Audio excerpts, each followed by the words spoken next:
So the question I got after my last long video about getting out of a really abusive relationship was, how did you get out?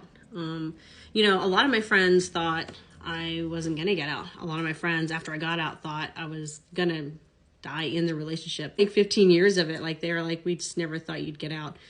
And what happened was, I think there's a sequence of events that led up to this one moment when I realized that he just didn't like me. I knew that he loved me because I grew up in very toxic love. So I figured this is love. But when I realized that he didn't like me, that changed everything. And I think that's the part for me. I was like, you don't like me. And I don't want to be with someone who doesn't like me. And a lot of people think that's crazy because they're like, well, wouldn't you leave when someone hits you or when they're doing these horrible things to you? When you've grown up in that environment, no, I don't think that you would. I think that there's all these crossfires that are happening in your mind and in your heart. You're thinking this is what love is because this is kind of love you've grown up around. I don't want to be with someone who didn't like me. So that's when it all changed for me. It was like, you don't like me. You might love me. You do love me, but you don't like me. And I like myself. I don't want to be with someone who doesn't like who I am. To someone on the outside, that probably sounds insane. For those of you that are in really abusive relationships, I'm sure that this resonates with you. And a lot of people, mostly women, will say, well, if she wanted out, she'd get out. She deserves it. She's getting what she deserves because she's choosing to stay. I had a friend say, well, if you don't like it, quit complaining about it. Change it. And I didn't know how to change it.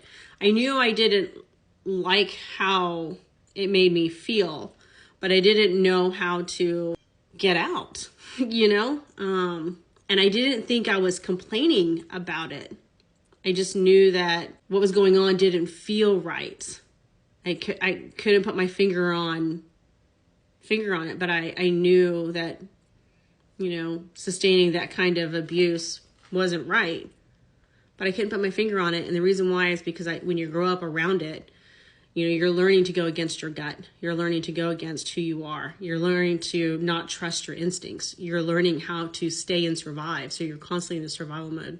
So how I got out, I like myself. And even if I didn't like myself, I didn't want to be around someone who didn't like me. That's when the shift happened. And that's why after 15 years, it had to end. Of course, I got into another kind of abusive relationship, but I feel like each level I was moving through got me to where I'm at now. I don't feel like I should have ever had to go through those levels to get here. My trauma doesn't make me significant, doesn't make me special. I know that the kind of trauma that I've went through is extremely bad, but I know that there are people out there that had worse. So trauma didn't make me special. It just made me have to work really hard to get here. So I hope this helps.